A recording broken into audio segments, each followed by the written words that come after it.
Hey, what's up guys? This is Adam Heitzman and welcome to Tea Time with Adam. Today I will be drinking a Mimasaka Bancha that I got from TDJ Japan. Mimasaka Bancha is a traditional Japanese tea dating from around the Muromachi period. It is thought to have been a favorite of the legendary swordsman Miyamoto Musashi. This bancha is made from sufficiently large summer leaves that are first boiled, then spread on straw mats to dry in the sun. At certain points in the drying process, the leaves are sprayed with the water from the broth made from the fresh leaves. This produces the shininess characteristic of Mimasaka Bancha. Lastly, the leaves are roasted. So yeah, let's brew.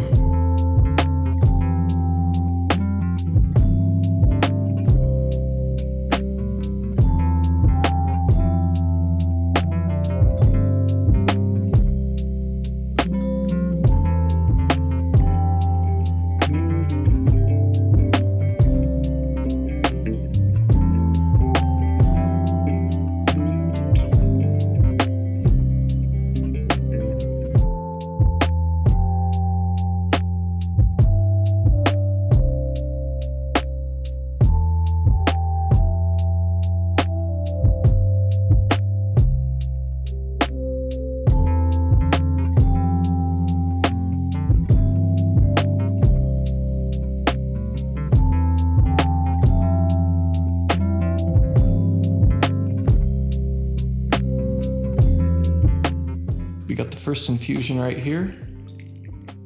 I brewed about 5 grams of it, and this is maybe around 200, 250 milliliters. Don't remember the exact number, I'll put that on screen. And I brewed it for about 40 to 45-ish seconds. Liquor is this like nice dark orangish red. Looks a lot like hojicha. And it tastes a lot like hojicha too. Like a nice hojicha, this really seems to start off with a bunch of deep, earthy, and woody flavors. And it really has that like sort of roasted feel to it.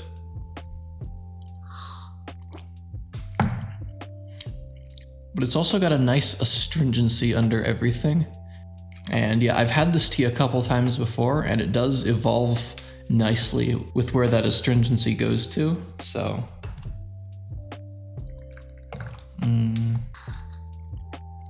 I think I overbrewed it a little. It's a little stronger than I usually have it. And maybe I went a little too hard on the leaves. Put too many of them in there, but Yeah, that astringency almost gives me a sort of like pu'er note to it. Like a nice like sawdusty shang pu'er. But like a little bit of that flavor, but mixed with hojicha. Yeah, as far as the earthy, woody sort of flavor goes, think of like an old, wet, decaying log on the forest floor. Like what that would probably taste like, and that's basically this. Wet, woody, earthy. Bit of an astringent dustiness on top.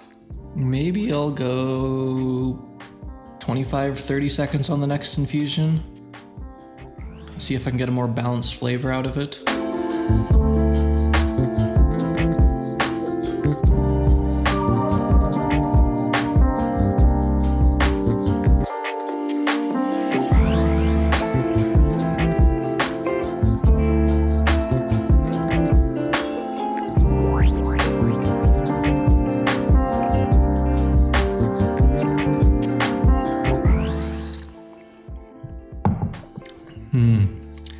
Yeah, it's a much more balanced flavor.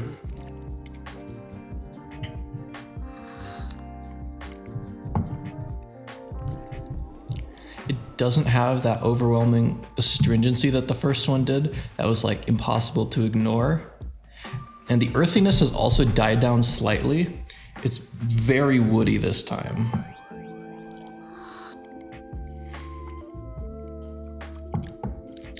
Yeah, I'm getting a lot more of like a nice dry sawdusty flavor in there.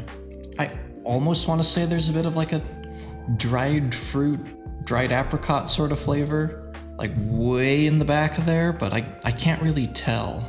Yeah, this is a lot, I don't know, drier tasting. It definitely tastes a lot less like a hojicha this time. And it's definitely really starting to lean into that sort of like sawdusty shang pu'er sort of flavor. There's almost like a very subtle spiciness to it, which I do enjoy, although it doesn't seem to be that prominent in the flavor, at least yet.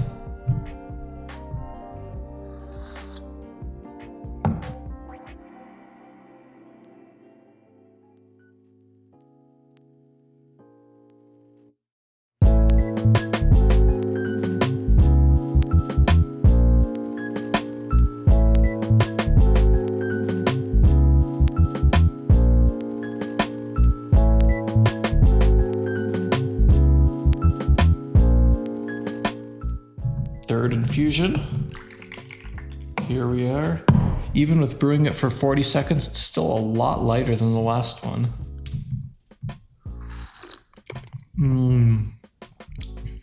Oh, whoa. Yeah, that hit me with a nice like sweetness to it. There's definitely like a woody astringency under that sweetness, but yeah, that came out of nowhere. I don't know how to best describe it. It's not like a fruity sweetness, it's like a roasty sweetness. And that sort of spiciness in the aftertaste is a lot more prominent than it was on the previous infusion. Yeah, it really changed a lot on this one. That spiciness towards the finish is really nice. Actually, I almost want to say it's like a bit of a woody sweetness. Like it's like, it has like a woody flavor, but in a very sweet way.